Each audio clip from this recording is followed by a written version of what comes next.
بدلتے رہتے ہیں, وزیر اعظم بدلتے رہتے ہیں, تو یہ کیا ضروری ہے کہ خدا ایک ہی ہے؟ ابھی تو بدلنا چاہیے. تو لوگ ایسے ہوں گے. قیامت کی نشانیاں ہیں.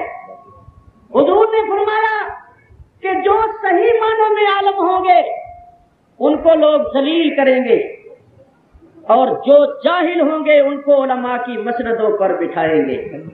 حضور نے ارشاد فرمایا علم دنیا سے اٹھ جائے گا. صحابہ نے کہا یا رسول اللہ کیسے اٹھ جائے گا؟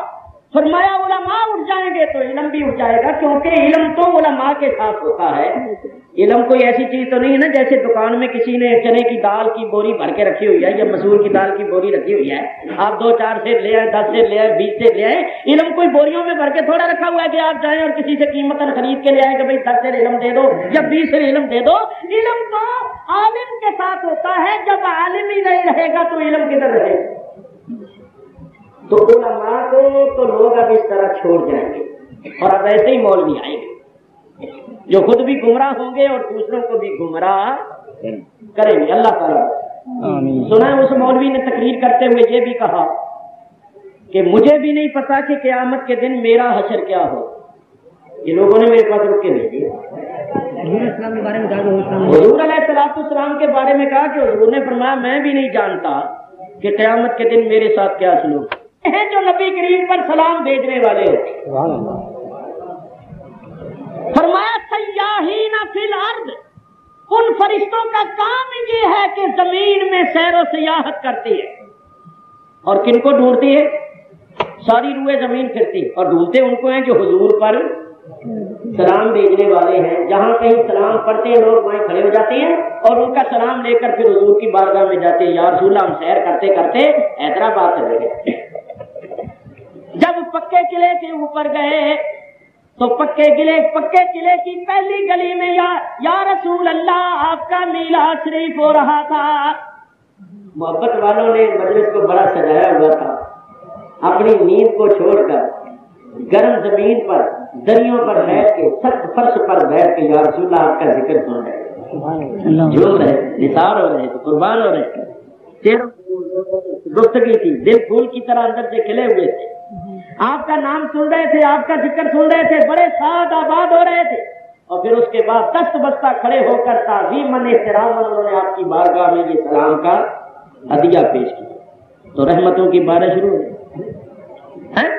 صحابہ کرام حضور کے سلام کے کس قدر متمنی رہتے تھے ایک روایت سے اندازہ کیا. ابو داؤد شریف سے ستہ کی حدیث ہے, اس میں یہ حدیث موجود ہے, بڑی پیاری حدیث. حضور نبی کریم علیہ السلام اپنے ایک صحابی کے مکان پر تشریف لے گئے. حضور نے آہستہ سے دستک دی اور زبان مبارک سے فرمایا السلام علیکم ورحمۃ اللہ. صحابی اندر بیٹھے انہوں نے سنا, جواب دیا, جسم کے بال بال سے جواب نکلا مگر دروازہ نہیں کھولا. تھوڑی دیر کے بعد پھر نبی کریم نے دستک دی اور فرمایا السلام علیکم ورحمۃ اللہ. صحابی کھڑے جواب دے رہے, بار بار سے جواب نکل رہا ہے مگر دروازہ پھر بھی نہیں. تیسری مرتبہ حضور نے فرمایا تو صحابی نے فوراً دروازہ کھول دیا اور جواب عرض کیا. حضور نے فرمایا جب میں نے پہلی مرتبہ سلام کہا تھا, دستک دی تھی, تو اس وقت تم نے نہیں سنا؟ حضور سنا تھا, پھر دروازہ کیوں نہیں کھولا؟ تو جواب سنو. صحابی کہتے ہیں یا رسول اللہ میں نے دروازہ اس لیے نہیں کھولا, اگر پہلی مرتبہ ہی کھول دیتا تو آپ کا سلام ہم گھر والوں پر ایک ہی بار ہوتا, اور مجھے یہ معلوم تھا کہ 3 بار کہے بغیر آپ واپس نہیں جائیں گے, 3 مرتبہ ضرور دستک دیں گے اور سلام فرمائیں گے. تو میں نے اس لیے دروازہ نہیں کھولا تاکہ آپ 3 مرتبہ فرما دیں اور آپ کا سلام ہم گھر والوں پر 3 مرتبہ ہو جائے. یا رسول اللہ جس گھرانے پر آپ کا سلام ہو جائے, آپ کی سلامتی کی دعا ہو جائے, اس کا بیڑا. تو معلوم ہوا کہ صحابہ اس بات کے مشتاق رہتے تھے کہ ہم پر زیادہ سے زیادہ رسول اللہ کا سلام ہے, اور ہم بھی حضور کو سلام بھیجیں گے تو ہم پر بھی حضور کا سلام زیادہ سے زیادہ ہے, اللہ کا سلام بھی آئے گا. تو ان منکروں کے پیچھے لگ کے حضور کی بارگاہ میں سلام کا ہدیہ پیش کرنا نہ چھوڑو, پڑھتے رہو اور اس کو ایمان کا سرمایہ ہے. تو ایک بات اور، اگر کوئی روکے نا سلام سے تو اس کو کہو کہ تینوں تکلیف دی کی ہے، میں تینوں کا نہیں نا پوچھا، اس کو یہ کہو کہ تجھے کیا تکلیف ہو رہی ہے. میں تجھے تو کچھ نہیں نا کہتا، میں تو کہتا ہوں یا نبی سلام علیکہ، کہ اے نبی آپ پر سلام، وہ میرے نبی، میں ان کا امتی، میں ان پر سلام بھیجتا ہوں، تجھے تو نہیں نا کچھ کہتا، تجھے تکلیف کیوں؟ سمجھے؟ بحث میں نہ پڑا تو یہ جواب دیا تو تینوں کی پیڑ ہوئی، پنجابی کہتے ہیں پیڑ، تکلیف کو کیا کہتے ہیں؟ پیڑ. تینوں پیڑ کی ہوئی ہے، کتنے پیڑ ہوئی ہے، تینوں کتنے تکلیف؟ کہ میں تجھے سلام بھیجتا ہوں، جب تجھے بھیجوں گا تو مجھے روک دے. میں امتی غلام، وہ میرے نبی میرے آقا، میں ان کو سلام بھیجوں جو مرضی، تو تجھے کیا تکلیف ہے؟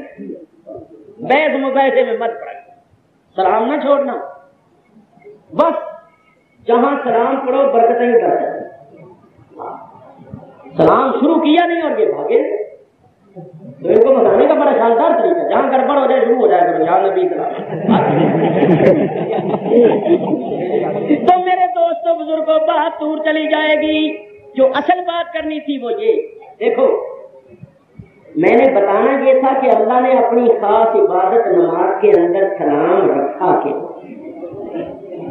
جو اصل میرا موضوع تھا، موضوع سے جو متعلق بات تھی وہ یہ کہ سلام رکھا کیوں، اور رکھا بھی ایسا کہ جب تک سلام نہ پڑھا جائے نماز ہوتی ہی نہیں. تو آؤ میں تمہیں بتاؤں کہ اس کی وجہ کیا.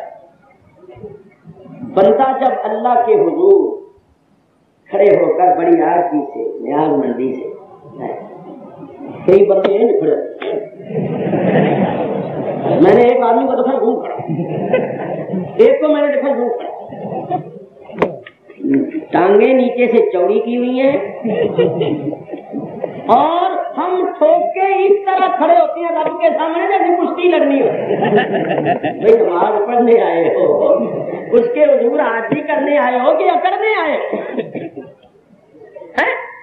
یہ پتہ کیا کرتی ہے؟ کھڑے ہوتے ہیں نا تو یہ جو دائیں طرف کھڑا ہوتا ہے وہ بائیں والے کے پیر کے اوپر پیر چڑھاتا ہے، پیر کی انگلی اس کے اوپر چڑھا کے کھڑے ہوتے.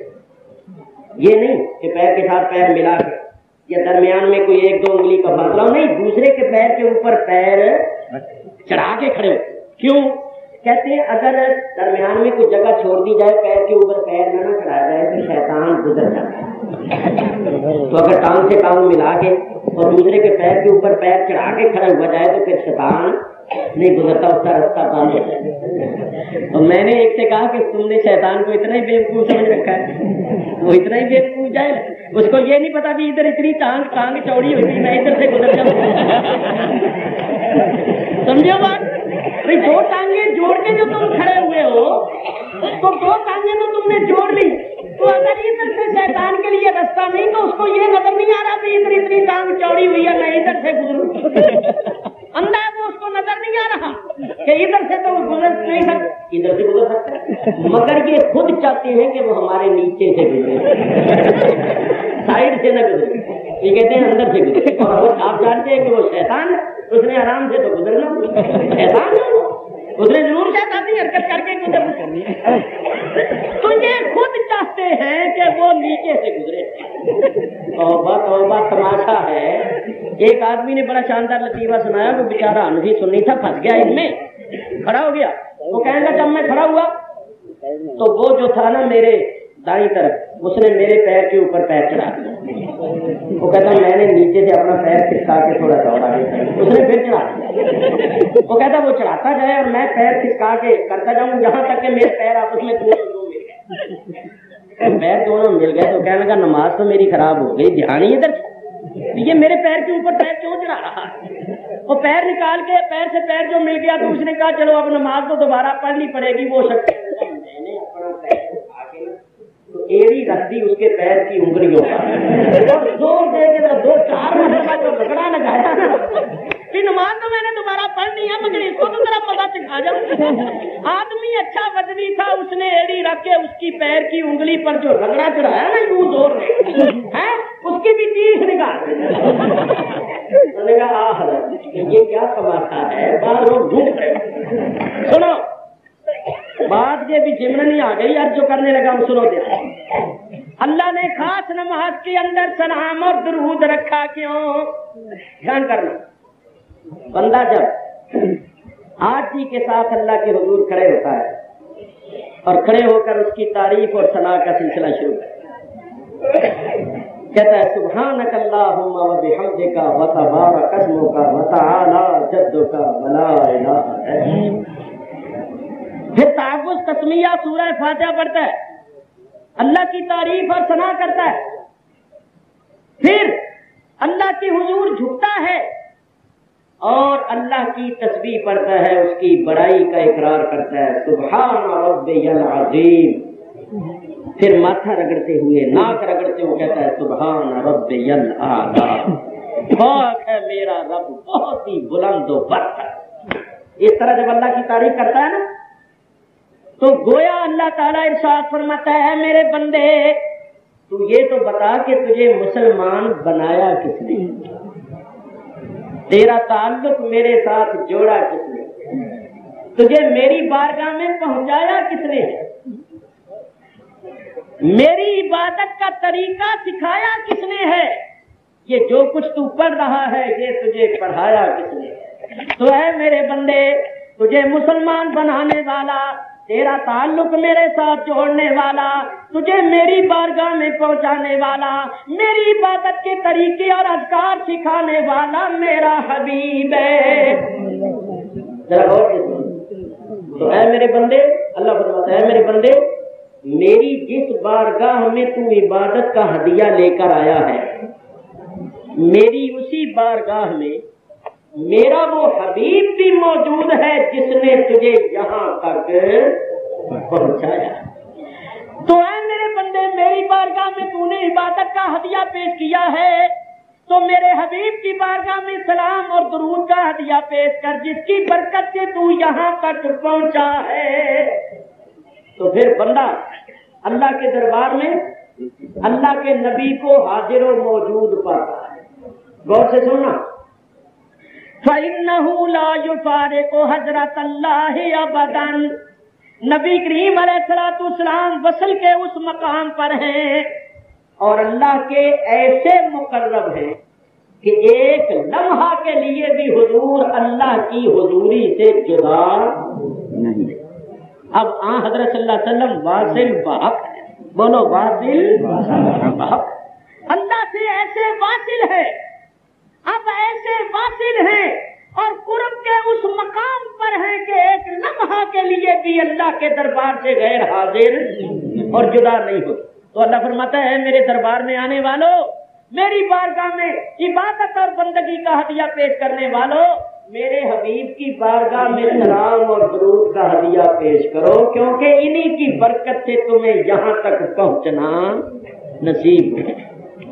تو پھر نمازی نبی کریم صلی اللہ تعالی علیہ وسلم کی طرف متوجہ ہو کر کہتا ہے السلام علیکہ ایھا النبی ورحمۃ اللہ وبرکاتہ، سلام ہو تجھ پر ہے نبی، اللہ کی رحمتیں اور برکتیں۔ مسئلہ سن لو، جب پڑھو تحیات تو یہ عقیدہ رکھو کہ اللہ کا دربار ہے، میں اس دربار میں حاضر اور اللہ کی بارگاہ میں اپنی بندگی پیش کر رہا ہوں، اور جب کہو السلام علیکہ ایھا النبی تو یہ عقیدہ رکھو کہ اللہ کے جس دربار میں میں حاضر ہوں اسی دربار میں نبی کریم علیہ السلام بھی تشریف فرما۔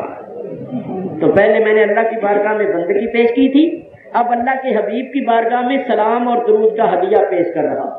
حضور میرے سلام کو سن رہے اور اپنی شان کے لائق جواب بھی ارشاد فرما رہے ہیں، تب نماز ہو۔ تو نتیجہ کیا نکلا کہ اللہ کی عبادت نماز بھی مکمل نہیں ہوتی جب تک حضور پر درود و سلام نہ پڑے۔ اب میں ایک بات یہاں یہ بغیر نہیں رہوں، دیکھو کسی پر الزام لگانا، بہتان باندھنا گناہ عظیم، مسلمان کا کام نہیں کسی پر الزام لگائے، بہتان کا۔ شرک کے بعد سب سے بڑا گناہ جو ہے وہ کسی پر بہتان لگانا ہے۔ میں حیدرآباد میں آتا جاتا رہتا ہے، ذمہ داری سے اتنے بڑے مجمع میں اعلان کر رہا ہوں، ایک حوالہ پیش کر رہا ہوں، اگر کوئی اس حوالے کو غلط ثابت کرے تو میں لکھ کر دے دیتا ہوں کہ حیدرآباد کے جس چوراہے میں چاہو مجھ کو کھڑا کر لو اور جو چاہو سزا دو، اور اگر حوالہ سچا ہو تو ہم کسی کو سزا نہیں دیتے، ہمارا کسی سے ذاتی اناد یا جھگڑا نہیں۔ تم اتنا ہی اندازہ کر لو کہ یہ لوگ کیسے بے ادب ہیں اور ان کے دلوں میں نبی کریم صلی اللہ علیہ وسلم کی عزت کیا ہے، اور یہ معاذ اللہ حضور کی کیسی توہین کرتی۔ کتاب کا نام ہے صراط مستقیم، نام دیکھو کتنا اچھا ہے، سیدھا تھا، اور اس کتاب کے اندر لکھا ہوا ہے کہ نماز پڑھتے ہوئے برائی بدکاری کا خیال آ جائے یا گھر میں بیل گدے رکھے ہوئے ہوں ان کے خیال میں ڈوب جائے تو اتنا برا نہیں جتنا نماز میں رسول اللہ کی طرف خیال لے جانا برا ہے۔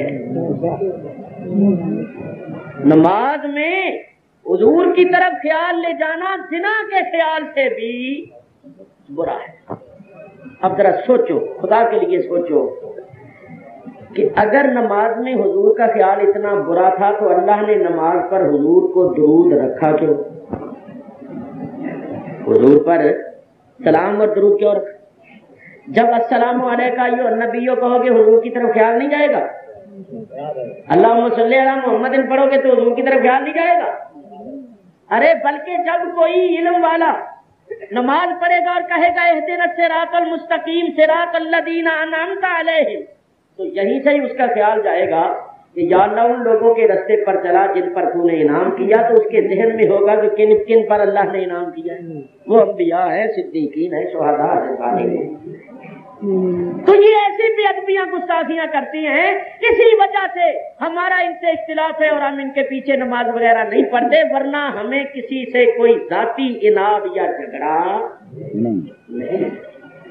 اور یہ جو پھرتے ہیں داڑھی بوڑھے مولوی، یہ کہتے ہیں دیکھو یہ ملا لوگ جو ہیں یہ انہوں نے یوں کیا وہ کیا، کیونکہ ان کا اصل مقصد یہی ہے کہ عوام کی نگاہوں میں علماء کو بدنام کر دیں، عوام علماء سے متنفر ہو کر علماء کو چھوڑ جائیں تاکہ اسلام سے دور ہو جائیں۔ ان کا اصل مقصد جو ہے وہ یہی، نہ علماء کے پاس بیٹھے، نہ ان کی صحبت میں بیٹھے، نہ ان کی باتیں سنیں، اور نہ ہم پر نکتہ چینی کریں، بس جیسے ہم گڑڑ گیان ہے ایسے لوگ بھی گڑڑ گیان ہو گئے، نہ داڑھی نہ منھ اور نام ہے مولانا، اللہ بچائے۔ تو میرے دوستوں بزرگوں یاد رکھو نماز بھی مکمل نہیں ہوتی جب تک حضور پر درود اور سلام نہ پڑھا جائے۔ اچھا صاحب، نماز کے بعد کیا کرتے ہیں؟ بولو، دعا مانگتے ہو نا؟ ماشاء اللہ، نماز کے بعد کیا کرتے ہو؟ دعا مانگتے ہو۔ آج کل دعا بھی انہوں نے مانگنی چھوڑ دی، یہ بھی میں صحیح کر رہا ہوں۔ فرضوں کے بعد تو چھوٹی سی دعا مانگ لیتے ہیں، سنتوں اور نفلوں کے بعد دعا نہیں مانگتے، یہ کہتے ہیں بدعت۔ لو بولو، اللہ سے مانگنا بھی بدعت ہو گیا۔ جنازے کے بعد دعا بھی نہیں مانگتے، کہتے ہیں بدعت۔ مجھ سے ایک شخص نے پوچھا کہ مولوی صاحب یہ جنازے کے بعد کیوں نہیں دعا مانگتے؟ میں نے کہا اس لیے کہ یہ کہتے ہیں ہم نے تو بخشا جانا ہی نہیں، یہ کیوں بخشا جانا؟ مردوں کے بھی مردوں کے بھی دشمن۔ بولو جنازے کے بعد کوئی دعا مانگے گا تو یہی کہے گا نہیں اللہ اس کو بخشے، تو کہتے ہیں نہ مانگو نہیں اس کی بخشش نہ ہو۔ مردے آنے بھی دشمن، ان سے جنازے مت پڑھاؤ، اور اگر پڑھاؤ بھی نا تو میں تمہیں ایک طریقہ بتا دوں، جنازے سے پہلے 10 روپے مٹھی میں دے دینا کہ مولوی صاحب ذرا بعد میں دعا مانگ دینا، پھر مانگ دیں گے۔ یہ بھی مولوی ہے، ممبر پر کھڑے ہو کے کہیں گے 11ویں کی نیاز حرام ہے، کوئی بھیج دے تو کھا بھی لے۔ فتویٰ یہ ہے کہ میلاد بدعت ہے، اور پھر خود میلاد میں شریک بھی ہو جاتے ہیں۔ تو ان کے بدعتی ہونے میں تو شک ہی نہیں، کیونکہ جس کو اپنے منہ سے بدعت کہتے ہیں اسی کو کرتے ہیں۔ ہم بدعتی نہیں ہیں کیونکہ ہمارے نزدیک یہ چیزیں بدعت ہیں۔ تو میرے دوستوں بزرگوں بات یہ کرنا چاہتا تھا کہ نماز کے بعد دعا مانگتے، علماء بیٹھے ان سے پوچھو کہ اگر دعا میں حضور پر درود شریف نہ پڑھا جائے تو اس دعا کا کیا حال ہوتا ہے؟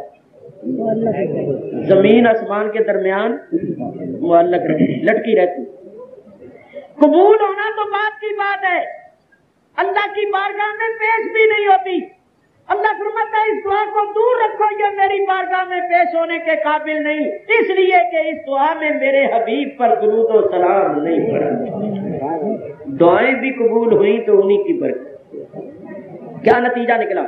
قرآن ملا تو ان کی بارگاہ سے، اسلام ملا تو ان کی بارگاہ سے، ایمان ملا تو ان کی بارگاہ سے، رحمان ملا تو ان کی بارگاہ سے، قرآن کی سمجھ، قرآن کی معرفت حاصل ہوئی تو ان کی طفیل، قرآن پر عمل کرنے کا طریقہ معلوم ہوا تو ان کی بدولت، عبادتیں قبول ہوئی تو ان کی بدولت، اور دعائیں قبول ہوئی تو ان کی بدولت. سب کچھ انہی کا سب. اعلیٰ حضرت امام اہل سنت نے بڑا پیارا شعر پڑھا، فرماتے ہیں وہ جو نہ تھے تو کچھ نہ تھا، اور وہ جو نہ ہو تو کچھ نہ ہو. جب حضور نہیں تھے تو کچھ بھی نہیں، اور آج بھی اگر حضور نہ ہو تو کچھ بھی. وہ جو نہ تھے تو کچھ نہ تھا، اور وہ جو نہ ہو تو کچھ نہ ہو، کیونکہ جان ہے وہ جہان کی، جان ہے تو جہان ہے، جان ہے وہ جہان کی، جان ہے تو جہان ہے. سب کچھ اللہ نے حضور کی خاطر. بولو سب کچھ اللہ کی خاطر. حضور علیہ الصلوۃ والسلام کی خاطر اللہ تعالیٰ نے کیا. سمجھنے سمجھانے کے لیے ایک بات کرو. آپ نے یہاں پکے قلعے پر جلسہ کروانا تھا تو آپ نے خیال کیا کہ یہاں بڑے بڑے علماء آئیں گے، کہیں سے مولانا غلام حسین صاحب تشریف لائیں گے مورو سے، اور کہیں سے حیدرآباد کی مختلف مساجد کے علماء اور خطیب، میں نام نہیں جانتا، بہت سے حضرات کا معاف رکھیں، وہ تشریف لائیں گے، اور کراچی سے وہ آئے گا اگاڑوی. آپ نے یہ جلسہ کرنا تھا تو انتظام کیا. تو کیا کیا؟ پہلے تو فرش کا انتظام کیا کہ جلسہ ہو کہاں، آنے والے بیٹھے گا. سردی ہوتی یا گرمی ہوتی تو آپ شامیانہ لگا دیتے، کمکمے لگائے، رنگ برنگے، اشتہار چھاپے، اخبار میں دے دیا، گلدستے رکھے، جلسہ سج گیا. جس کی خاطر آپ نے کیا وہ آئے.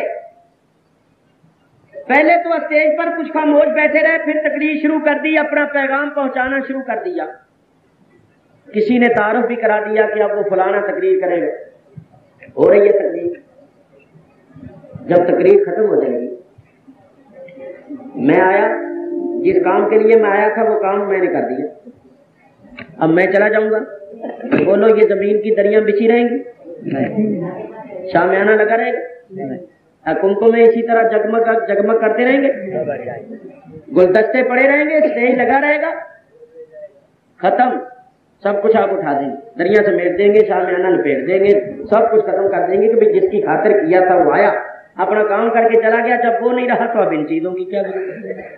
بلا تشبیہ اللہ نے بھی ایک جلسہ کرنا تو ہر ایک اپنی حیثیت شان کے مطابق انتظام کرتا ہے. آپ نے کوئی 150 دری بچھا لی، اللہ نے زمین کی دری بچھا دی، آسمان کا شامیانہ لگا دی، تارے کمکمے لگا دی، تارے ستارے چاند سورج کمکمے لگا دی. اپنے محبوب جس کی خاطر سب کچھ کیا تھا، اس محبوب کی آمد کا اشتہار آسمانی کتابوں اور صحیفوں میں دیا. جب اس کے آنے کا وقت قریب آیا تو عیسیٰ علیہ السلام کو بھیجا کہ جاؤ جا کے تعارف کراؤ. انہوں نے آ کر کہہ دیا وَمُبَشِّرًا بِرَسُولٍ يَأْتِي مِن بَعْدِهِ اسْمُهُ احمد، کہ میں تمہیں خوشخبری دینے آیا ہوں کہ میرے بعد وہ رسول تشریف لا رہے ہیں جن کا نام احمد ہے، جن کی خاطر یہ زمین کی دری بچھائی گئی، آسمان کا شامیانہ لگایا گیا، تاروں کے کمکمے روشن کیے گئے، یہ تمام درخت جو ہیں، یہ پودے گلدستے بنائے گئے، جن کی آمد کا اشتہار تورات انجیل میں دیا گیا، جن کے آنے کا تعارف عیسیٰ علیہ السلام نے کروا دیا. وہ مقصود کائنات آیا، کچھ دیر اسٹیج پر خاموش بیٹھا رہا، پھر اس نے اپنا فریضہ ادا کرنا شروع کیا، پیغام ربانی پہنچانا شروع کیا، پیغام پہنچا دیا، جس مقصد کے لیے وہ آئے تھے وہ مقصد پورا ہو گیا۔ اس کے بعد وہ تشریف لے گئے تو چاہیے تھا نا کہ زمین کی دری لپیٹ دی جاتی، آسمان کا شامیانہ سمیٹ دیا جاتا، کمکمے بجھا دیے جاتے، گلدستے اٹھا دیے جاتے، یہ جلسہ ختم ہو جاتا۔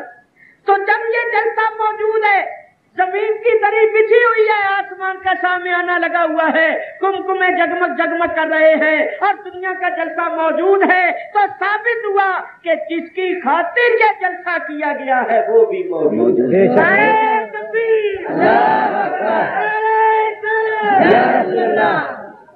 اگر وہ موجود نہ ہو کچھ بھی موجود ہے۔ اعلیٰ حضرت کے شعر کا یہی مطلب ہے، فرماتے ہیں وہ جو نہ تھے تو کچھ نہ تھا، اور وہ جو نہ ہو تو کچھ نہ ہو، وہ جو نہ تھے تو کچھ نہ تھا، وہ جو نہ ہو تو کچھ نہ ہو، جان ہے وہ جہان کی، جان ہے تو جہان ہے، سب کچھ انہیں کی بنا۔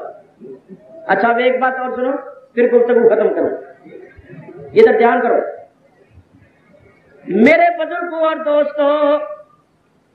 دنیا کے تمام مسلمانوں کے اندر وحدت، اتحاد، اتفاق، محبت پیدا کرنے والی چیز کون سی ہے؟ حالانکہ باقی چیزیں مختلف ہیں۔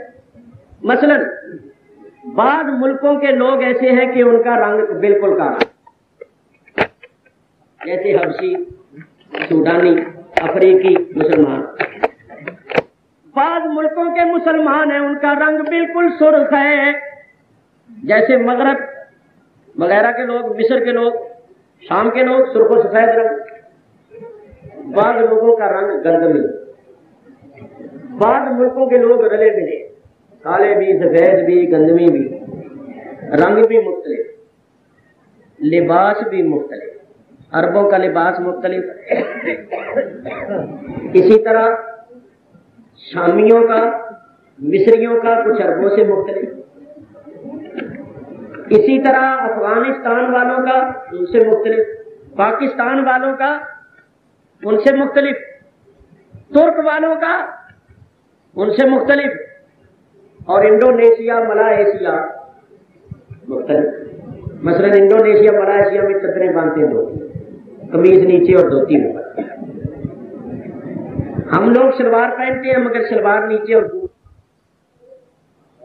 معلوم ہوا باقی سب چیزیں الگ ہیں، بولیاں بھی الگ الگ، رنگ بھی الگ الگ، تہذیب بھی الگ، تمدن بھی الگ، رسم و رواج بھی الگ، لباس، خوراک، رہنے سہنے کے طریقے، انداز سب مختلف، یہ سب چیزیں الگ الگ۔ تو کوئی ایسی چیز بھی تو ہونی چاہیے تھی جو ان مختلف لوگوں کے مختلف ہونے کے باوجود ان میں وحدت پیدا کر دے، اور وہ کیا ہے؟ وہ ہے ایمان۔ اگر یہ رنگ مختلف ہیں، زبانیں مختلف ہیں، مگر جس ملک میں بھی چلے جاؤ اذان سارے مسلمانوں کی ایک ہے۔ دونوں اذان الگ الگ ہے، اذان ساری دنیا کے مسلمان چاہے کسی علاقے کے رہنے والے ہوں گے، جب نماز پڑھیں گے تو قبلہ سب کا منہ سب کا ایک ہی قبلے کی طرف ہوگا، قرآن بھی ایک ہی ہے، رسول بھی، نماز پڑھنے کے اذکار بھی ایک ہی۔ معلوم ہوا کہ باقی جو چیزیں مختلف ہیں ان کو ہم ایک نہیں کر سکتے۔ کوئی شخص نہیں کر سکتا کہ ساری دنیا کے لوگوں کی بولی ایک ہو جائے، رنگ ایک جیسا ہو جائے، رسم و رواج ایک جیسا ہو جائے۔ یہ چیزیں ہیں، ان کو ایک نہیں کیا جا سکتا۔ اگر ایک ہے تو کملی والے کی برکت، حضور کا نام لینے کی وجہ سے کلمہ سب کا ایک ہے، لا الہ الا اللہ محمد رسول اللہ۔ رسول ایک ہے، چونکہ رسول ایک ہے تو معلوم ہوا کہ دنیا کے مختلف لوگوں کو ایک ہی رسی اور ایک ہی دھاگے میں پرو دینے والے اور ایک سب میں کھڑے کر دینے والے جو ہے وہ حضرت محمد مصطفیٰ صلی اللہ، تو انہی کی بدولت دین و دنیا کی سب نے۔ اور آج یہ جو مصیبت پڑ گئی ہے، کہتے ہیں یہ سندھی ہے، یہ پنجابی ہے، یہ بلوچ ہے، یہ پٹھان ہے، یہ بنگالی ہے، یہ بہاری ہے، یہ کیوں چیزیں پیدا ہوئی؟ یہ زمانہ جاہلیت کی باتیں، انہی چیزوں کو حضور نے مٹا کر ایک کیا۔ اسلام کے دشمنوں نے پھر یہ چیز اس لیے پیدا کر دی ہے کہ مسلمانوں میں اتحاد ختم ہو جائے اور آپس میں الجھ جائیں اور ایک دوسرے سے لڑنے لگ جائیں۔ اسی چیز نے مشرقی پاکستان کو ہم سے جدا کیا۔ تو اگر ہم نے یہاں بھی اس چیز کو رواج دیا تو یاد رکھو یہ نفرت کی جو دیواریں ہمارے درمیان حائل ہوں گی یہ ہماری تباہی کا باعث بنے گی۔ دنیا کے لیڈروں نے نہ ہمارا ساتھ دینا ہے نہ قبر میں کام آنا ہے۔ تم بحیثیت مسلمان ہونے کے یہ عقیدہ رکھو کہ سارے مسلمان، چاہے کوئی بلوچی ہو، چاہے کوئی سندھی ہو، چاہے کوئی پنجابی ہو، چاہے کوئی بنگالی ہو، جب کلمہ سب کا ایک ہے، رسول سب کا ایک ہے، تو سب ایک ہے۔ تو آپس میں اخوت، آپس میں محبت پیدا کرو، سلامتی پھیلاؤ، اور یہ چیز ختم کر دو کہ یہ سندھی ہے، یہ کہو ہم سب مسلمان ہیں، سب حضور کے غلام ہیں، ہم سب نبی پاک کا کلمہ پڑھنے والے ہیں۔ انما المومنون اخوۃ، مومن سارے بھائی بھائی۔ تو یہ ساری برکتیں حضور کی بتاؤ، حضور کا دامن چھوڑ دو، سب الگ الگ۔ اسی بات سے دیکھو نا، اللہ نے حضور کے نام میں یہ جلوہ دکھا دیا۔ دیکھو حضور کا نام لو نا، محمد، پہلی میم نے بھی دو ہونٹ جو الگ الگ تھے ان کو ملا، یہ نے آ کر الگ کیا، دوسری میم نے پھر ملا۔ تو یہ میم ہے حضور کی، جیسے یہ میم دو جدا جدا الگ الگ کھلے ہوئے ہونٹوں کو ملا دیتی ہے، اسی طرح دنیا کے مسلمانوں کو اگر ملایا ہے تو ذات مصطفیٰ نے ملایا، حضور ملانے کے لیے۔ حضور جیسا دنیا میں کوئی محبوب نہیں، کوئی محبوب نہیں، یہ عجیب محبوب۔ دنیا کے محبوبوں کا کیا حال ہے؟ محبوب ہونا ایک اور محب ہو جائے دو چار تو ان میں رقابت پیدا ہو، دشمنی پیدا ہو جائے گی، کیونکہ معشوق کو ایک اور عاشق کو 8-10 تو ایک دوسرے کے دشمن بن جائیں گے، یہ نہیں، وہ کہے گا میں اس کو مار دوں گا، وہ کہے گا میں اس کو مار دوں گا۔ یہ ٹھیک ہے، یہ غلط ہے۔ معشوق کو ایک اور عاشق ہو جائیں 6-7 تو ان میں رقابت، عداوت، دشمنی پیدا ہو جائے گی۔ دنیا کے معشوقوں کا یہ حال ہے، کملی والا ایسا معشوق ہے ساری دنیا عاشق ہے، لیکن جتنی حضور سے زیادہ محبت ہے اتنی آپس میں زیادہ بھی۔ حضور کے عاشقوں میں، حضور کے محبوں میں رقابت نہیں بلکہ محبت۔ دنیا کے معشوقوں کا یہ حال ہے، لوگ دیکھ کر عاشق ہوتی ہیں، یہ ایسے محبوب ہیں کہ بن دیکھے ہی لوگ جان قربان کرتی ہے، بغیر دیکھے ہی عاشق ہیں۔ اور اعلیٰ حضرت نے تو کمال ہی کر دیا، اعلیٰ حضرت فرماتے ہیں یا رسول اللہ آپ کیسے محبوب ہیں، کیسے حسین ہیں، بڑا پیارا شعر فرماتے ہیں حسن یوسف پہ کٹی مصر میں انگشت زنا، سبحان، یوسف علیہ السلام کے حسن پر مصر کی عورتوں نے اپنی حسن یوسف پہ کٹی مصر میں انگشت زنا، اور سر کٹاتے ہیں تیرے نام پہ مردان عرب۔ اعلیٰ حضرت نے اس شعر میں جو کمال کیا ہے وہ اہل سخن نہیں سمجھ سکتی۔ دیکھیے ادھر حسن ادھر نام، سر کٹاتے ہیں تیرے، ادھر حسن ادھر نام، ادھر مصر کی نرم و نازک عورتیں، ادھر عرب کے سخت اور جنگ جو مرد، ادھر دیکھ کر ادھر دل ادھر انگلیاں کرتی ہے، ادھر گردنیں کرتی ہے۔ تو نبی کریم ایسے محبوب ہیں، کوئی ایسا محبوب دنیا میں ہوا ہی نہیں۔ تو میاں اس محبوب کی محبت آپس میں ملتی، جن لوگوں کے دلوں میں حضور کی محبت نہیں ہے انہی کے دل میں اس قسم کی نفرت اور جذبات پیدا ہوتے ہیں الگ الگ۔ جن لوگوں کے دلوں میں حضور کی محبت ہے وہ حضور کے سب غلاموں اور حضور کے محبوں سے محبت رکھتے ہیں۔ تو دنیا میں جو کچھ ملا سب ان کے تو ہے، مرنے کے بعد جب ساری چیزیں ساتھ چھوڑ جائیں گے اور گھر والے بھی قبر میں دفن کر کے آ جائیں گے تو قبر میں بھی دستگیری کریں گے اور قبر کو جنت کا گلزار بنائیں گے تو سرکار دو عالم آ جائیں گے۔ جہاں سارے منہ موڑیں گے حضور وہاں بھی منہ نہیں موڑیں۔ اصل کے میدان میں جہاں نفسی نفسی کا عالم ہوگا سب کو اپنی اپنی پڑی ہوگی اور ماں بیٹے کو بھول جائے گی، شوہر بیوی کو فراموش کر دے گا، وہاں بھی نبی کریم علیہ الصلوۃ والسلام ہی ہوں گے جو امتی امتی پکارتے ہوں گے اور غلاموں کو دامن رحمت میں لے کر بخشوائیں گے۔ تو بولو دنیا و آخرت میں نعمت ملی تو ان کے صدقے یا نہیں؟ دنیا میں بھی ان کے صدقے، آخرت میں بھی ان کے صدقے، تو دو جہانوں میں نعمتیں ملیں گی تو ان کے صدقے۔ تو بولو پھر ہمارے لیے اللہ کی سب سے بڑی نعمت کون؟ سرکار دو عالم ہوئے یا نہیں؟ اسی بات سے اللہ اس نعمت کو دیکھ کر احسان فرما رہا ہے کہ مسلمانوں میں نے تم پر بڑا احسان کیا جب یہ رسول تمہیں دیا، کیونکہ باقی سب نعمتیں تو اس رسول کا صدقہ ہے۔ ملائکتہ یصلون علی النبی الذین آمنوا صلوا علیہ وسلموا تسلیما۔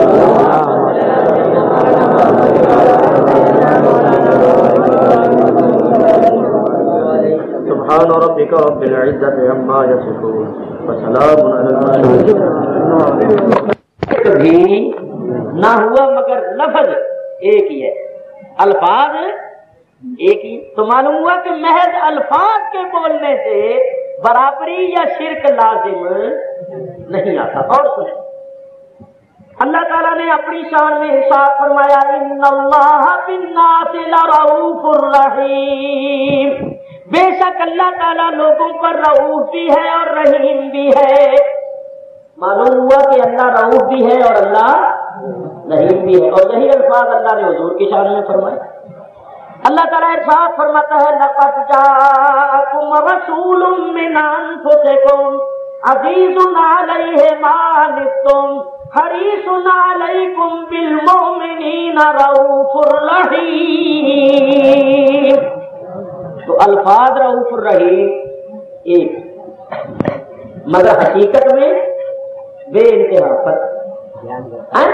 معلوم ہوا کہ محض الفاظ کے اطلاق سے برابری یا شرک لازم نہیں آتا۔ ایک بات اور ذرا دھیان کرنا، آپ بھی موجود ہیں یا نہیں یہاں؟ بولو حاضر ہو یا غیر حاضر ہو؟ حاضر ہو اور ناظر بھی ہو، دیکھتے بھی ہو۔ حاضر کے معنی موجود بھی ہو، جلسہ گاہ میں بیٹھے ہوئے ہو، ناظر کے معنی دیکھنے والا دیکھ بھی رہے ہو۔ تو آپ اس وقت حاضر بھی ہیں ناظر بھی ہیں، اور اللہ تعالیٰ بھی اس وقت حاضر و ناظر ہے۔ تو کیا یہ برابری ہوگی؟ اگر اس طرح برابریاں ہونے لگے اور شرک لازم آنے لگے تو پھر تو کوئی مسلمان رہ ہی نہیں سکتا۔ میں لاہور سے بیٹھا موٹر میں اپنے پیر خانے جا رہا تھا شرک پور شریف، ایک بوڑھا آدمی سفید داڑھی دور بیٹھا ہوا تھا، مجھے دیکھ کر میرے پاس آ بیٹھا۔ اس نے دیکھا نا منہ پر داڑھی ہے، مولویانہ شکل و صورت ہے، تو میرے پاس آ بیٹھا۔ کہنے لگا آپ کہاں سے آئے ہیں؟ میں نے کہا کراچی سے۔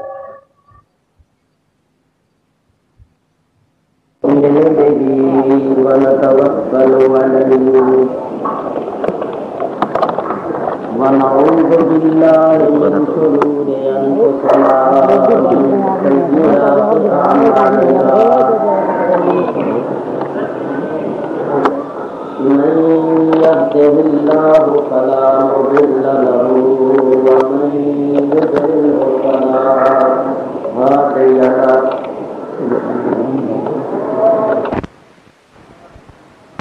لا إله إلا الله وحده لا شريك له ان دونوں کو ساتھ ڈالیں. ونشهد أن سيدنا ومولانا وشفيعنا وحبيبنا ورؤوفنا ورحيمنا محمدا عبده ورسوله صلى الله تعالى عليه وعلى آله وأصحابه وبارك وسلم. أما بعد فأعوذ بالله من الشيطان الرجيم. بسم الله الرحمن الرحيم. لقد من الله على المؤمنين إذ بعث فيهم رسولا من أنفسهم يتلو عليهم آياته ويزكيهم ويعلمهم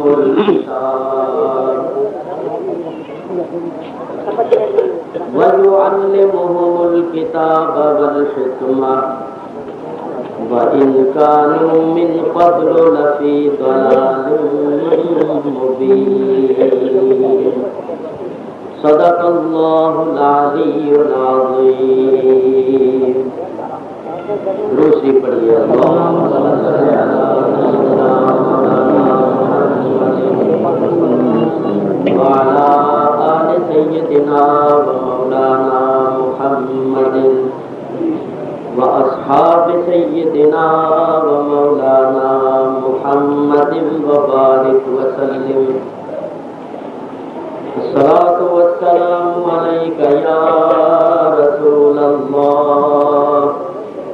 الصلاة والسلام عليك يا حبيب الله. الصلاة والسلام عليك يا رحمة للعالمين وعلى آلك وأصحابك يا شفيع المذنبين. حمد و صلاۃ کے بعد میں نے آپ حضرات کے سامنے قرآن کریم کی ایک آیہ کریمہ تلاوت کی ہے. اس آیہ کریمہ کا لفظی ترجمہ اور چند تفسیری فوائد میں آپ حضرات کے سامنے پیش کروں گا. آپ حضرات بڑے سکون اور بڑے اطمینان کے ساتھ تشریف رکھتے ہوئے سنیں. وما توفیقی الا باللہ العلی العظیم. اللہ تعالیٰ ارشاد فرماتا ہے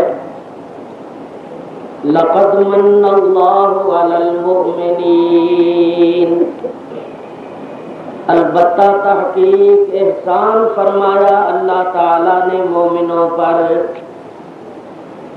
اذ بعث فیہم رسولا. جبکہ اس نے ان میں رسول اکرم علیہ السلام کو بھیجا. من انفسہم. انہی کے نفسوں میں سے. یتلو علیہم آیاتہ. وہ رسول ان پر اللہ کی آیتیں تلاوت کرتا ہے. وَيُزَكِّيهِمْ. اور ان کو پاک کرتا ہے. وَيُعَلِّمُهُمُ الْكِتَابَ وَالْحِكْمَةَ. اور ان کو کتاب و حکمت سکھاتا ہے. وَإِنْ كَانُوا مِنْ قَبْلُ لَفِي ضَلَالٍ مُبِينٍ. اور اس سے پہلے وہ کلی گمراہی میں تھے. یہ ہے آیہ کریمہ کا لفظی ترجمہ. تشریح اور تفسیر کے ہے. سب سے پہلی بات یہ ہے کہ اللہ تعالی مومنوں پر اپنا احسان جتا رہا ہے. فرماتا ہے لقد من اللہ علی المؤمنین. بے شک اللہ نے بڑا احسان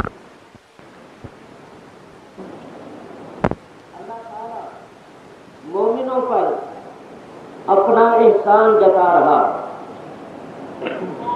اور آپ حضرات جانتے ہیں کہ اگر کوئی بڑا آدمی معمولی احسان کر کے جتانے لگے تو یہ اس کے شایان شان نہیں سمجھا جاتا۔ لوگ کہتے ہیں اتنا بڑا آدمی ہے، معمولی احسان کر کے اس کو جتا رہا۔ اللہ تعالیٰ تو سب سے بڑا ہے۔ جب وہ مومنوں پر اپنا احسان جتا رہا ہے تو معلوم ہوا کہ اس نے مومنوں پر کوئی معمولی احسان نہیں کیا، بہت بڑا احسان کیا ہے جس کو کر کے وہ جتا رہا ہے۔ تو میں نے آپ حضرات کو یہ بتانا ہے کہ اللہ تعالیٰ نے مومنوں پر سب سے بڑا احسان جو کیا ہے وہ کون سا؟ اس بات کو سننے اور سمجھنے سے پہلے ایک بات اور بھی اپنے ذہن میں رکھیے، وہ یہ کہ اللہ تعالیٰ کے احسانات اور انعامات بے شمار۔ قرآن کریم میں فرمایا وَإِن تَعُدُّوا نِعْمَتَ اللَّهِ لَا تُحْصُوهَا، اے لوگو اگر تم اللہ کی نعمتوں کو گننے لگ جاؤ، شمار کرنے لگو تو ان کا شمار نہیں ہو سکے۔ اللہ کی نعمتیں گنی نہیں جا سکیں گی، حقیقت بھی یہی ہے۔ اللہ کی نعمتیں بے شمار ہیں۔ یہ زمین دیکھیے کتنی بڑی نعمت ہے۔ چلا بھائی، اگر یہ زمین نہ ہوتی تو ہم کہاں رہتے، کہاں قرار پکڑتے؟ اس زمین سے ہزاروں قسم کی پیدا ہونے والی نکلنے والی اشیاء کتنی بڑی نعمت ہے۔ قسم قسم کے پھلوں کو دیکھو، پھولوں کو دیکھو، گلوں کو دیکھو، جنسوں کو دیکھو، اور نباتات کو دیکھو، جمادات کو دیکھو، معدنیات کو دیکھو۔ ایک ایک چیز کی تفصیل میں پڑ جائیں تو اس بات کا اقرار کرنا پڑتا ہے کہ اللہ کی نعمتیں بے شمار۔ پانی کو ہی دیکھ لو تو پانی اللہ تعالیٰ کی کتنی بڑی نعمت ہے۔ ایک دن ہمیں پانی نہ ملے تو ہمارا کیا اثر پڑے؟ ہوا کتنی بڑی نعمت ہے۔ ہماری زندگی کا اس سے گہرا تعلق ہے۔ یہ سانس جو ہمیں آتی ہے اس کا ہوا سے کتنا گہرا تعلق ہے۔ اگر ہوا نہ ہو تو ہم زندہ نہیں رہ سکتے۔ اسی طرح آسمان کو دیکھو، چاند سورج ستارے، ان کی روشنیاں، ان کی تاثیریں کتنی بڑی نعمت۔ انسان اپنے وجود کو دیکھے تو یہ آنکھیں کتنی بڑی نعمت۔ کسی اندھے سے پوچھ کر دیکھو، وہ کہے گا بابا آنکھیں ہزار نعمت۔ کان کتنی بڑی نعمت ہے۔ کسی بہرے سے پوچھ کر دیکھو، ناک، ہونٹ، دانت، زبان، ہاتھ، پاؤں اور عقل، شعور، اور سب سے بڑی نعمت تندرستی، قوت، توانائی، یہ کتنی بڑی بڑی نعمت ہے۔ ایک آدمی بیمار ہے، وہ چارپائی پر پڑا ہوا ہے، کروڑوں پتی ہو، لاکھوں پتی ہو، بتائیے وہ لاکھوں کروڑوں اس کے کیا کام؟ وہ تو چارپائی پر ایڑیاں رگڑتے ہوئے یہی کہتا ہے کہ مجھے تو تندرستی کی ضرورت ہے، میرے نزدیک تندرستی سب سے بڑی نعمت۔ اور سارے آزاد درست ہیں۔ آدمی کا دماغ خراب ہو جائے، توازن ٹھیک نہ رہے، دماغ میں خلل واقع ہو جائے تو وہ اچھا بھلا آدمی لوگوں کو اینٹ اور پتھر مارنا شروع کر دے، پاگل ہو جاتا ہے۔ تو یہ عقل، شعور، دل، دماغ، یہ کتنی بڑی نعمت۔ ایک ایک چیز کی تفصیل اور حقیقت میں جائیں تو ہمیں اعتراف کرنا پڑے گا کہ بلا شبہ اللہ تعالیٰ کی نعمتیں بے شمار ہیں، ہم ان کو گن نہیں سکتے۔ بتانا یہ ہے کہ قرآن کریم میں اللہ تعالیٰ نے جا بجا ان نعمتوں کا ذکر تو کیا ہے مگر کسی مقام پر احسان نہیں جتایا۔ مثلا اللہ تعالیٰ ارشاد فرماتا ہے فجعلناہ سمیعا بصیرا، ہم نے انسان کو سمیع و بصیر بنایا۔ آنکھیں اور کان کتنی بڑی نعمت ہے، ان کا ذکر کیا ہے کہ ہم نے انسان کو سننے کے لیے کان دیے ہیں، دیکھنے کے لیے آنکھیں دی ہیں، مگر احسان نہیں جتایا۔ یہ نہیں فرمایا کہ ہم نے انسان پر بڑا احسان کیا کہ اس کو سمیع و بصیر بنایا۔ ہاں، اللہ تعالیٰ نے اپنی نعمتوں کا ذکر کر دیا۔ اسی طرح دیکھیے اللہ تعالیٰ ارشاد فرماتا ہے الذی جعل لکم الارض فراشا والسماء بناء وانزل من السماء ماء فاخرج به من الثمرات رزقا لکم۔ اللہ وہ ہے جس نے زمین کو تمہارے لیے بچھونا بنایا، آسمان کو چھت بنایا، پھر آسمان سے یعنی بلندی سے پانی برسا کر تمہارے کھانے کے واسطے قسم قسم کے پھل میوے پیدا کیے۔ دیکھیے اللہ تعالیٰ نے اپنی نعمتوں کا ذکر کیا ہے مگر احسان نہیں جتایا۔ یہ نہیں فرمایا کہ ہم نے انسان پر بڑا احسان کیا کہ اس کے لیے یہ کچھ کیا۔ اسی طرح آپ قرآن پڑھتے جائیے، جگہ جگہ آپ کو اللہ کی نعمتوں کا ذکر ملے گا مگر اس کے ساتھ احسان کا لفظ نہیں ہوگا، تو دیکھنا یہ ہے کہ اللہ نے بے شمار نعمتیں عطا فرمائیں، احسان نہیں جتایا۔ وہ کون سی نعمت عظمیٰ ہے جس کو دے کر اللہ احسان جتا رہا؟ تو سنو، اللہ تعالیٰ ارشاد فرماتا ہے لقد من اللہ علی المؤمنین، بے شک اللہ نے بڑا احسان فرمایا مومنوں پر۔ کب؟ اذ بعث فیہم رسولا، جبکہ اس نے مومنوں میں رسول پاک علیہ السلام کو بھیجا۔ بے شمار نعمتیں دی، احسان نہیں جتایا۔ رسول اکرم کو بھیج کر اللہ احسان جتا رہا ہے۔ معلوم ہوا کہ ہمارے لیے اللہ تعالیٰ کی سب سے بڑی نعمت سرکار دو عالم علیہ الصلوۃ والسلام کی ذات گرامی ہے اور آپ کی تشریف آوری۔ حقیقت بھی یہی ہے، باقی سب نعمتیں تو انہی کا صدقہ ہیں، اگر وہ نہ ہوتے تو کچھ بھی نہ ہوتا۔ اللہ تعالیٰ خود فرماتا ہے لولاک لما خلقت السماوات والارض، اے میرے حبیب اگر تو نہ ہوتا تو میں آسمانوں اور زمینوں کو ہی پیدا نہ کرتا، تو حضور نہ ہوتے تو کچھ بھی نہ ہوتا۔ تو اللہ فرماتا ہے ایمان والو ہمارا احسان تو دیکھو، جس رسول کے صدقے سے ہم نے تمہیں بے شمار نعمتیں دی تھیں وہ رسول بھی تمہیں دے دیا۔ اللہ تعالیٰ رسول اکرم کو عطا فرما کر احسان جتا رہا۔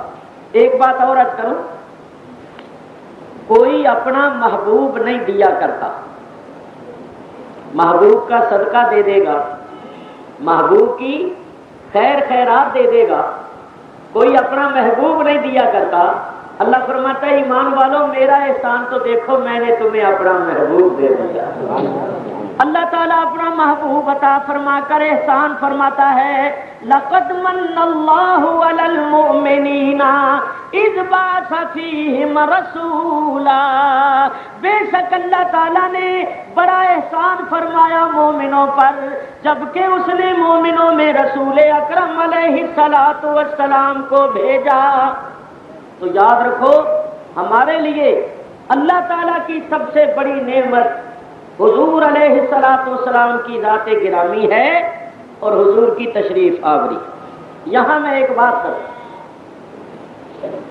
بعض لوگوں کا یہ مسلک ہے کہ اللہ تعالیٰ کی سب سے بڑی نعمت قرآن پاک ہے، بعض لوگوں کا یہ نظریہ ہے کہ اللہ تعالیٰ کی سب سے بڑی نعمت دین اسلام ہے، بعض لوگوں کا یہ خیال ہے کہ اللہ کی سب سے بڑی نعمت ایمان ہے۔ اس میں کوئی شک و شبہ نہیں کہ قرآن اللہ تعالیٰ کی بہت ہی بڑی نعمت،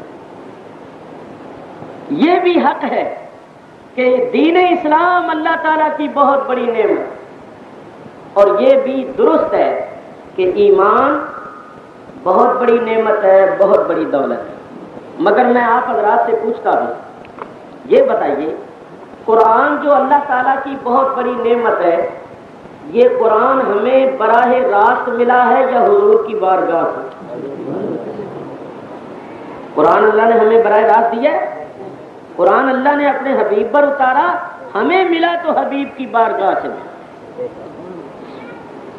اسلام ہمیں ملا تو حضور کی بارگاہ سے ملا، ایمان ہمیں ملا تو حضور کی بارگاہ سے ملا، اور میں کہتا ہوں خدا کی قسم خود رحمان ملا تو حضور کی بارگاہ سے۔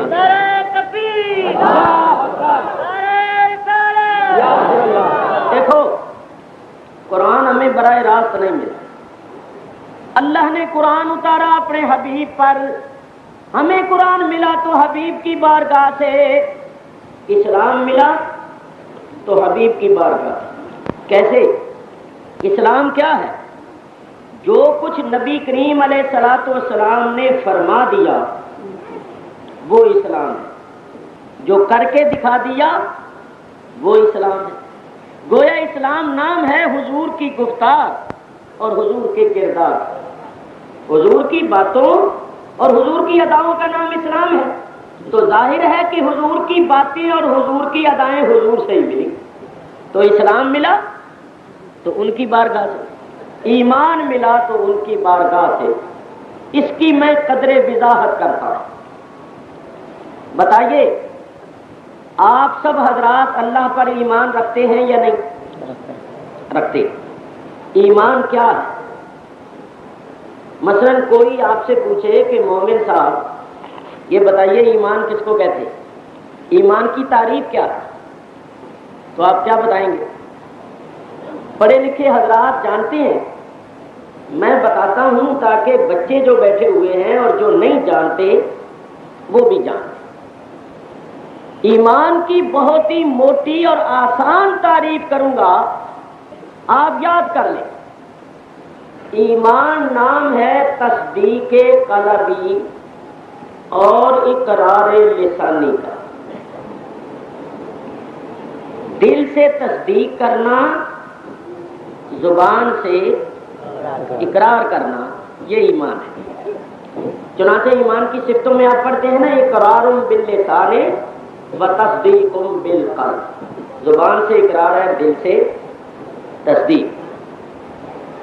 اور اگر کسی کے دل میں تصدیق نہ ہو، زبان سے وہ اقرار کرے تو وہ مومن نہیں، جیسا کہ منافق زبان سے کہتے تھے لا الہ الا اللہ مگر دل میں ایمان نہیں تھا، دل میں تصدیق نہیں تھی، تو وہ مومن نہیں۔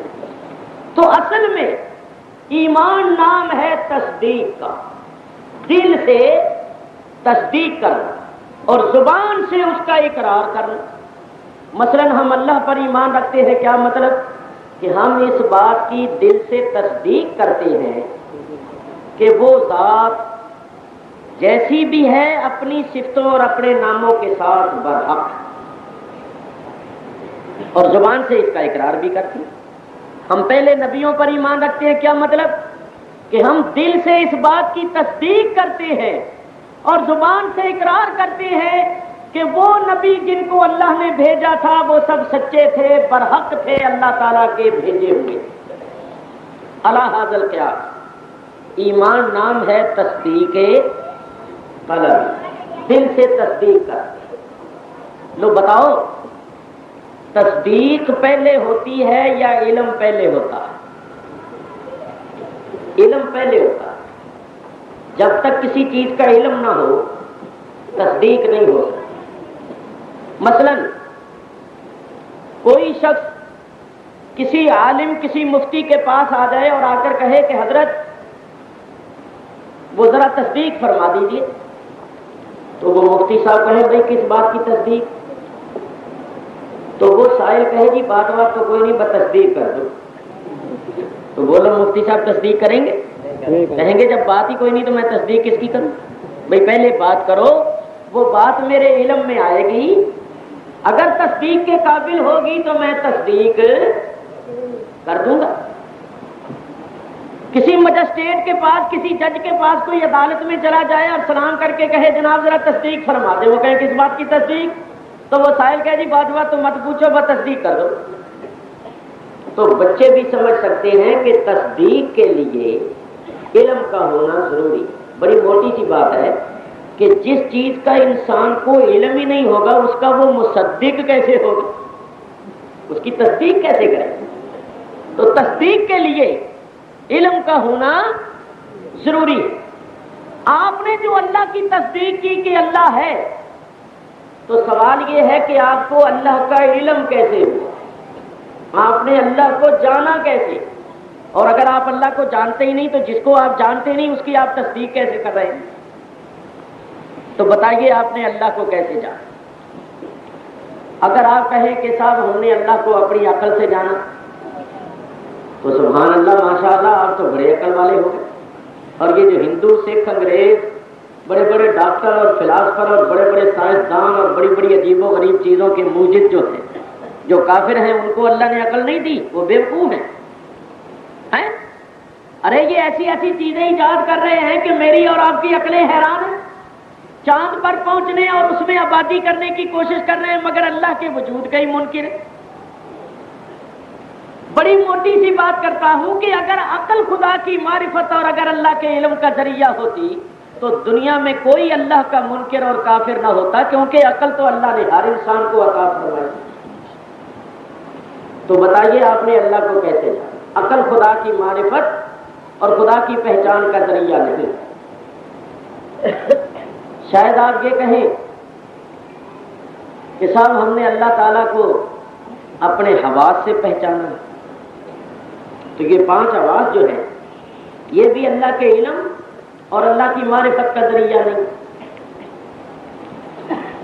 یہ حواس جو ہیں، حواس آنکھیں ہیں، کان ہیں، ناک، زبان، ہاتھ، پاؤں، تو آنکھوں سے ان چیزوں کا علم حاصل ہوتا ہے جو دیکھنے میں آتی، کانوں سے ان کا جو سننے میں آتی، ناک سے ان کا جو سونگھنے میں آتی، زبان سے ان کا جو چکھنے میں آتی، ہاتھ پاؤں سے ان کا جو چھونے میں آتی۔ کہ آپ کسی چیز کو معلوم کرنا چاہے کہ یہ ٹھنڈی ہے یا گرم ہے، سخت ہے یا نرم ہے، تو چھو کر معلوم کریں۔ تو حواس جو ہیں، حواس، ان سے علم حاصل ہوتا ہے ان چیزوں کا جو محسوس ہوتی، یا دیکھنے میں آتی ہیں، یا سننے میں، یا سونگھنے میں، یا چکھنے میں، یا چھونے میں۔ بتائیے اللہ تعالیٰ دیکھنے میں آتا ہے؟ کبھی آپ نے اللہ کو دیکھا ہے؟ کبھی اس کو سنا ہے؟ اس کی کوئی اپنی آواز سنی ہے کبھی؟ آپ نے کبھی اللہ کو سونگھا کہ اس کی خوشبو کیسی ہے؟ کبھی چکھا ہے کہ اس کا ذائقہ کیسا ہے؟ کبھی چھوا ہے؟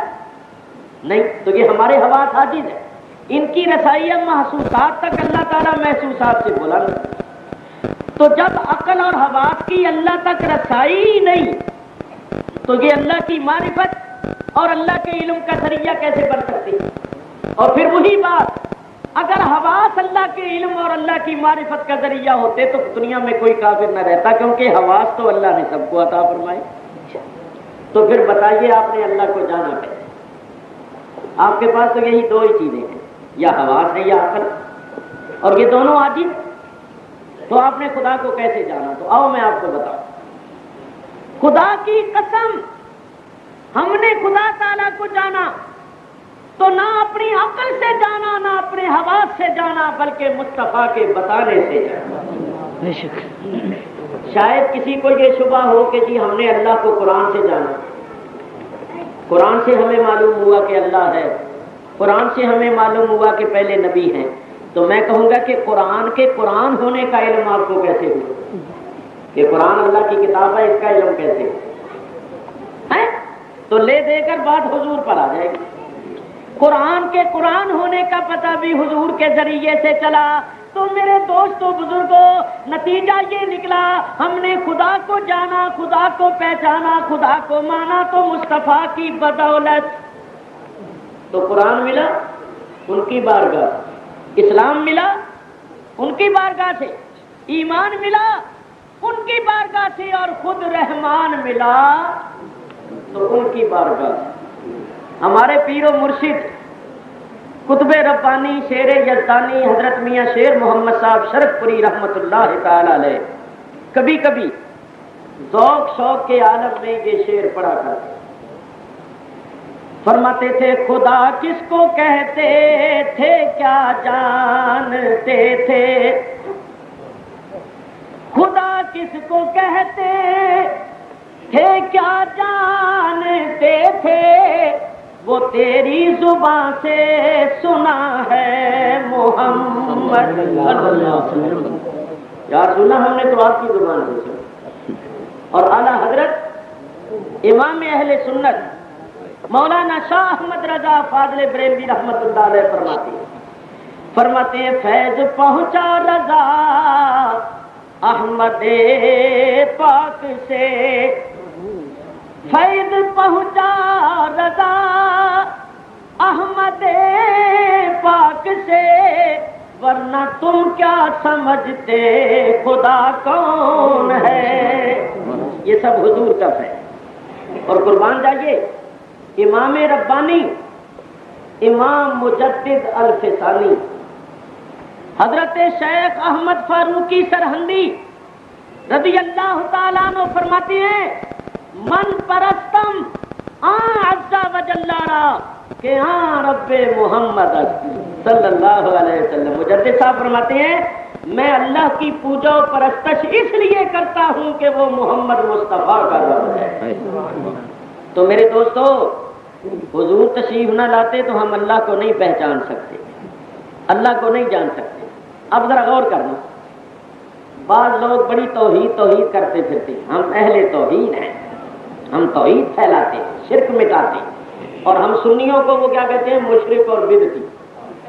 ہم سنیوں کو کہتے ہیں کہ مشرک ہیں، یہ بدعتی ہیں، اور خود بنتے ہیں اہل توحید، توحید کے دعوے دار ہیں اور حضور کے وسیلے کے منکر ہیں۔ تو ان وسیلے کے منکروں سے پوچھو کہ وسیلے کے منکروں تم یہ بتاؤ کہ قرآن میں توحید کا کہاں بیان ہے؟ تو فوراً پڑھیں گے قل هو اللہ احد اللہ الصمد لم یلد ولم یولد ولم یکن لہ کفوا احد۔ اس سورہ شریفہ میں پوری توحید کا بیان ہے، مگر یہ بتاؤ کہ اس سورہ شریفہ کا پہلا لفظ کیا ہے؟ بولو، پہلا لفظ ہے قل۔ کیا معنی اس کا؟ اے میرے حبیب تو فرما دے، تو کہتے ہو اللہ احد کہ وہ اللہ ایک ہے۔ اللہ نے یوں نہیں فرمایا ان اللہ احد کہ میں اللہ ایک ہوں، نہیں فرمایا میرے محبوب تو کہتے کہ وہ اللہ ایک ہے، تاکہ لوگوں کو پتہ چل جائے کہ لوگوں کو میری توحید کا پتہ چلا ہے تو وہ بھی تیرے ذریعے اور وسیلے سے چلا۔ ایک بات اور سنو، میں دعوے سے کہتا ہوں مجھے بتاؤ الحمد سے لے کر والناس تک قرآن شریف پڑھو، اس مجمع میں حافظ بھی بیٹھے ہوں گے، کہیں بھی اللہ تعالیٰ نے مسلمانوں کو توحید والے کہہ کر پکارا ہے؟ کیا ہے توحید والے وہ؟ کہیں نہیں اللہ نے فرمایا یا اہل التوحید، اے توحید والو، کہیں نہیں فرمایا یا ایھا الموحدون۔ کیوں بھائی کوئی حافظ بیٹھا ہے، سارے قرآن میں کوئی آیت ایسی ہے؟ کیا فرمایا اللہ تعالیٰ نے حضور کی امت کو؟ اللہ تعالیٰ فرماتا ہے یا ایھا الذین آمنوا، اے ایمان والو۔ تو مسئلہ سن لو، ایمان بغیر توحید کے نہیں ہو سکتا، کیونکہ توحید ایمان کا جز ہے۔ کوئی ایمان والا بغیر توحید کے ایمان والا نہیں ہو سکتا، لیکن بہت سے توحید والے بغیر ایمان کے ہو سکتے ہیں۔ کوئی ایمان والا بغیر توحید کے نہیں ہو سکتا، لیکن بہت سے ایسے ہو سکتے ہیں جو توحید والے تو ہوں مگر ان کے پاس ایمان نہ۔ تو میرے دوستو اللہ تعالیٰ نے تو فرمایا ایمان والو، یہ توحید کرتے پھرتے، ہم توحید والے ہیں، توحید والے۔ ان کی توحید ہے شیطانی توحید. کیسے؟ میں غلط نہیں کہتا، مجھے بتاؤ توحید کیا ہے؟ اللہ کو ایک جانے، ایک مانے اور کسی کو اللہ کا شریک نہ ٹھہرائے. یہی توحید ہے یا کچھ اور؟ بولو توحید کیا؟ اللہ کو ایک جانے، ایک مانے اور کسی کو اللہ کا شریک نہ ٹھہرا. تو بولو شیطان نے اللہ کے ایک ہونے کا انکار کیا تھا؟ کسی کو اللہ کا شریک ٹھہرایا تھا؟ تو پھر مردود کیوں ہو گیا؟ ملعون کیوں ہوا؟ صرف اس لیے کہ اس نے حضرت آدم علیہ السلام کی تعظیم نہیں کی، توحید کا انکار نہیں کیا. تو جب اس نے اللہ کے خلیفے، اللہ کے بندے کی تعظیم نہ کی، اللہ نے نہ اس کی توحید کو دیکھا، نہ اس کے علم کو دیکھا، نہ لاکھوں برس کی عبادت کو دیکھا، مردود بنا دیا. معلوم ہوا کہ جو اللہ کو ایک مانے، اللہ کو ایک جانے، کسی کو اللہ کا شریک نہ ٹھہرائے، مگر اللہ والوں کی تعظیم کا منکر ہو، اس کی توحید شیطانی ہے. بولو سارے، اس کی توحید شیطانی. توحید اسلامی اور توحید ایمانی اور توحید رحمانی یہ ہے اللہ کو معبود مانے، اللہ کی عبادت کرے، اللہ کی وحدانیت کا قائل ہو، مگر اللہ والوں کی تعظیم بھی کرے. اللہ والوں کی تعظیم بھی کرے. اگر اللہ والوں کی تعظیم کا منکر ہے تو وہ کبھی مقبول نہیں ہو سکتا. خیر دور چلی جا رہی ہے بات. میں یہ عرض کر رہا تھا، ہمیں قرآن ملا تو ان کی بارگاہ سے، اسلام ملا تو ان کی بارگاہ سے، ایمان ملا تو ان کی بارگاہ سے، خود رحمان ملا تو ان کی بارگاہ سے. لو بھائی آگے چلو اور ذرا سوچ کر بتانا. یہ بتاؤ قرآن تو ہمیں حضور کی بدولت مل گیا، اس قرآن کو نہ ہم سمجھ سکتے ہیں، نہ اس قرآن پر عمل کر سکتے ہیں جب تک حضور کا دامن نہ تھامے. مثلا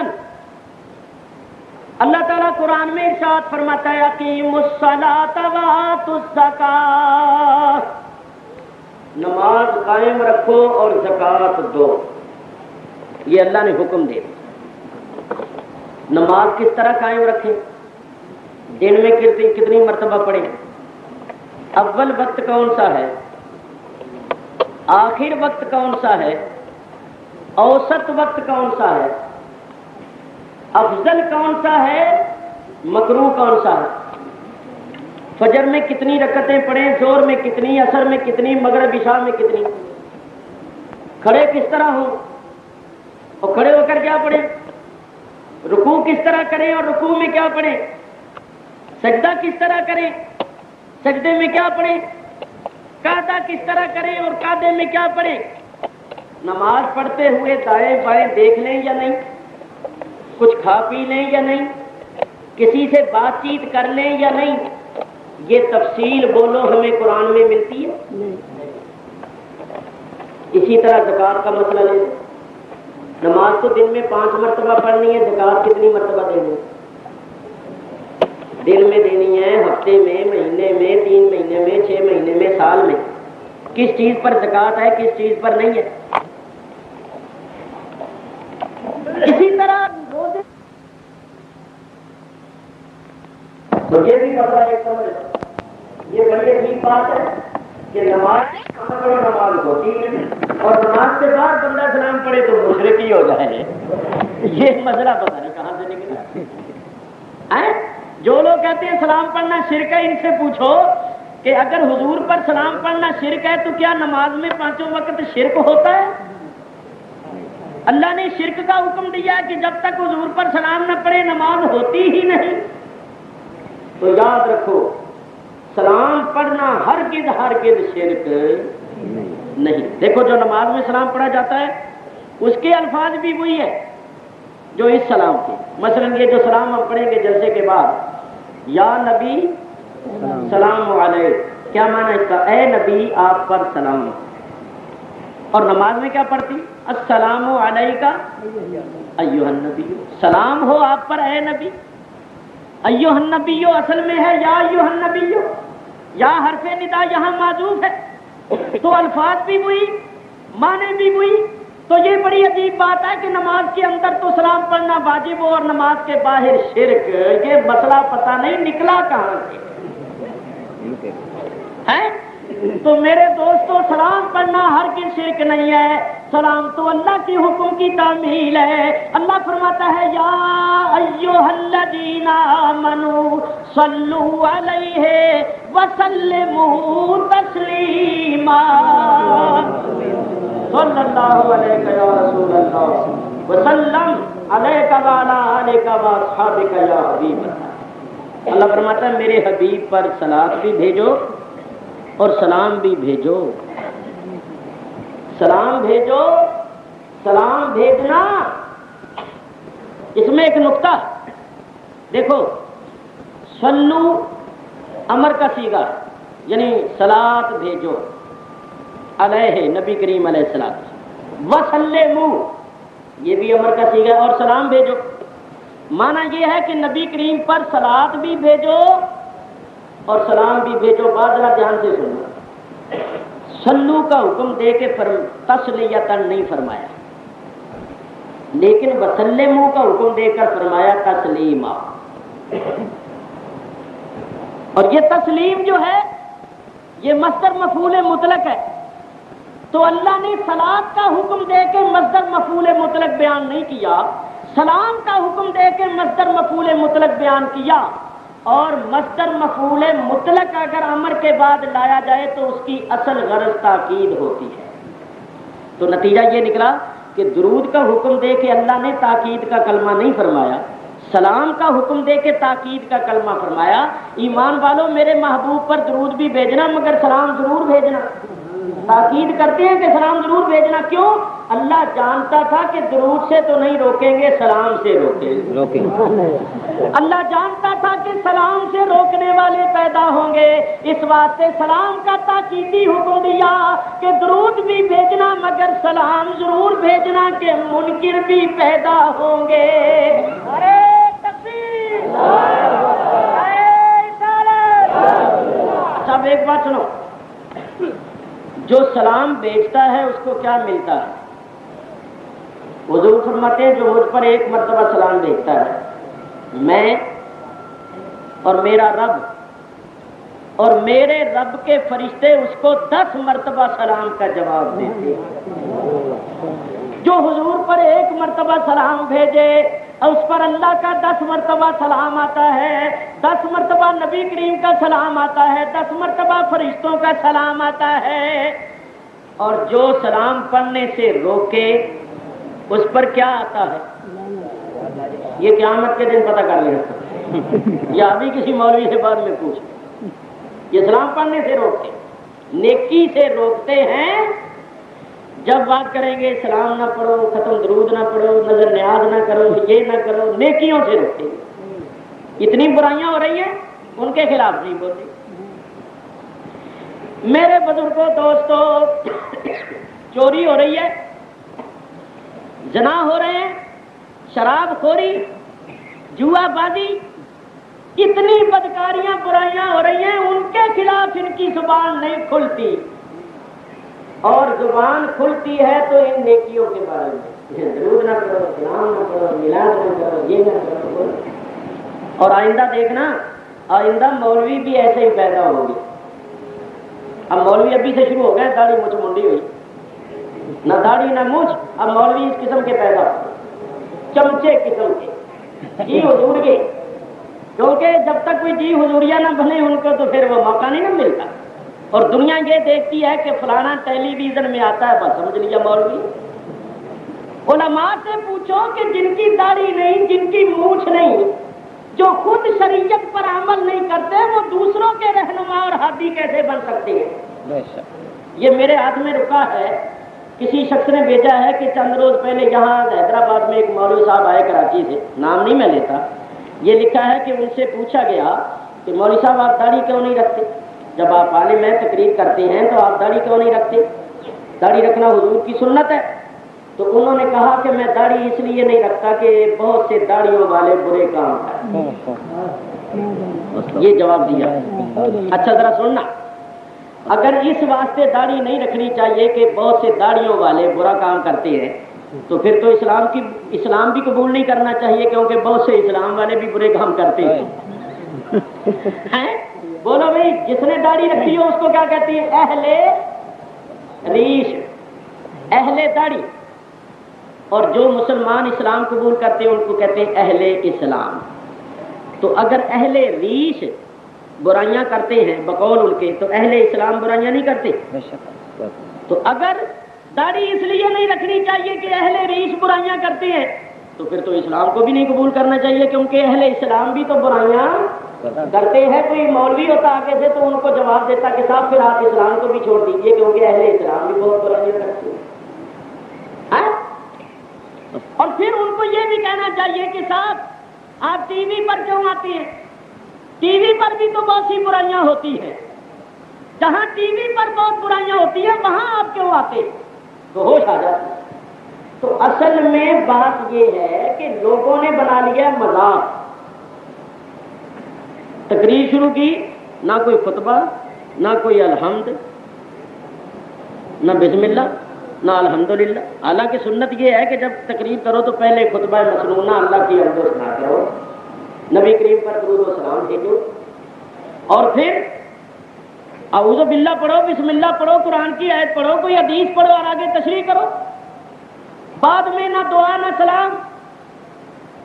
تو آئندہ تمہیں ایسے مولوی ملیں گے, اور تم چاہتے بھی ایسوں کوئی ہو, کیونکہ آج کل کا طبقہ جو ہے وہ کہتا ہے کہ مولوی ایسا ہو جو ذرا چھوٹ دے دے, تھوڑی جی چھوٹ دے دو. دیکھو نا, ایک شخص ہوا ہے پاکستان میں, اس کی جماعت بڑی منظم ہے, لوگ کہتے ہیں اس نے چھوٹ دے دی کہ یہ داڑھی اتنی مٹھ بھر قبضہ پر رکھنا کوئی ضرورت نہیں, اتنی چاول کے برابر داڑھی ہو تو بھی سنت کے مطابق ہے.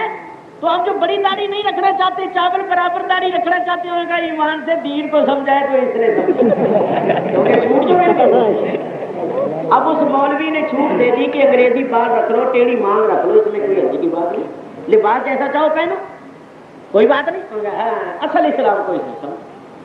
اور اگر کوئی مولوی ایسا آ جائے جو یہ کہے کہ سینما دیکھ لو, کوئی حرج نہیں, کہیں گے ایمان کی بات ہے, اصل دین یہ سمجھ, کیونکہ اس نے چھوٹ دے دی. اور اگر کوئی اور مولوی آ گیا 2 سال کے بعد, تو اس نے یہ بھی کہنا ہے کہ کلبوں میں جا کر عورتوں کے ساتھ ڈانس بھی کر سکتے ہو, اس میں ایمان میں کوئی فرق نہیں پڑتا, تو لوگ اس کے پیچھے بھی لگ جائیں گے. جو مولوی کہتے ہیں عورتوں کی طرف نظر اٹھا کے نہ دیکھو, دیکھنا حرام ہے, انگریزوں کی مشابہت اختیار نہ کرو, یہود و نصارہ کی مشابہت اختیار نہ کرو, ورنہ قیامت کے دن انہی کے ساتھ اٹھو گے. ایسے مولویوں کو کون پسند کرتا ہے؟ ایسے مولویوں کو پتہ کیا کہتے ہیں؟ رجعت پسند ہے. رجعت کے معنی یعنی پیچھے کی طرف لے کے جانا, یعنی پرانی تہذیب کو پسند کرنا. تو ہماری تو وہی تہذیب ہے جو رسول اللہ لے کر آئے, اور وہ آج کل ہو گئی ہے پرانی. رسول اللہ صلی اللہ علیہ وسلم کا طریقہ تو ہو گیا نا پرانا. رجعت پسند, مجھے تو یہ اندیشہ ہے کہ آگے چل کر لوگ خدا کے بھی منکر نہ ہو جائیں, کوئی نیا خدا بنا لے کہ بہت پرانا ہے. خدا بھی نیا ہونا چاہیے, اتنا عرصے کا ایک ہی خدا. جب